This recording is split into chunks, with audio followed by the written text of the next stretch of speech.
ویسے مجموعی طور پہ آپ کو جلدی شادی کرنے کا کیا فائدہ محسوس ہوا؟ یہ جو اب لڑکیاں جو زیادہ عمر کی بے راہروی کا شکار نظر آتی ہیں اور ڈگریاں لے لے کے پاگل بنی نظر آتی ہیں، آپ کو کبھی محسوس جی ہوتا کہ میں ان سے اچھی ہوں؟ ہاں جی، مجھے اللہ کا شکر ہے قسم میں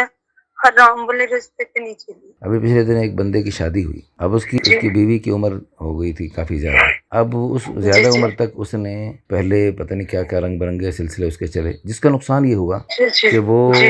ابھی اس نے درد بھری کہانی سنائی، میں سن کے میں دہل گیا، اس کی ماں، وہ پچھلے تعلقات بعض دفعہ نقصان، دیکھیں آپ بالغ ہوئیں اور بالغ ہوتے ہی اللہ نے آپ کو حلال راستہ دے دیا، کتنی بڑی اللہ کی نعمت ہے۔ جی ایسی بات۔ بالغ ہوتے ہی جی یعنی نکاح کی اللہ نے ضرورت پیدا کی، پھر حالات ایسے پیدا ہوئے، اب والد فوت ہوئے تو اب یتیم بچی تھیں، تو والدہ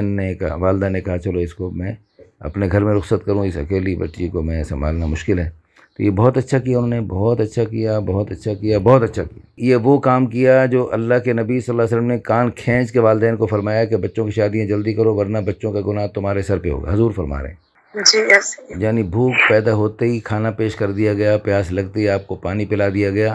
نکاح کی ضرورت جی اور طلب پیدا ہوتے ہی آپ کی والدہ نے انتہائی سمجھداری، ہوشیاری اور آپ کے باقی خاندان کے بڑوں نے بہت اچھا فیصلہ کیا کہ آپ کا نکاح کر دیا۔ باقی جو جی لیٹ شادیاں ہوتی ہیں ان میں بھی مسائل ہو جاتے ہیں، ان میں بھی طلاقیں ہاں وفاتیں ہو جی جاتی ہیں، ان میں بھی مسائل ہو جاتے ہیں، تو اس لیے یہ کوئی پکا اصول نہیں بنایا جا سکتا، اور اگر اس میں آپ کی شادی جلدی جی ہوئی اور اس میں بعد میں حالات آئے کچھ،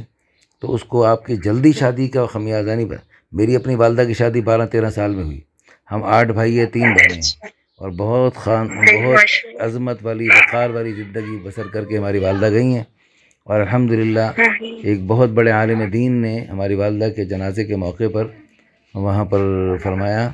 کہ ہمارے علاقے کے بڑے بڑے علماء جو ہیں سب کی دینی خدمات ایک طرف، اور آپ کی والدہ کی دینی خدمات ان سب سے بڑھ کر ہیں، اللہ ان کو جزائے خیر عطا فرمائے۔ یہ بہت عظیم الشان عالم دین کے یہ الفاظ تھے، یہ تأثرات تھے، ماشاءاللہ۔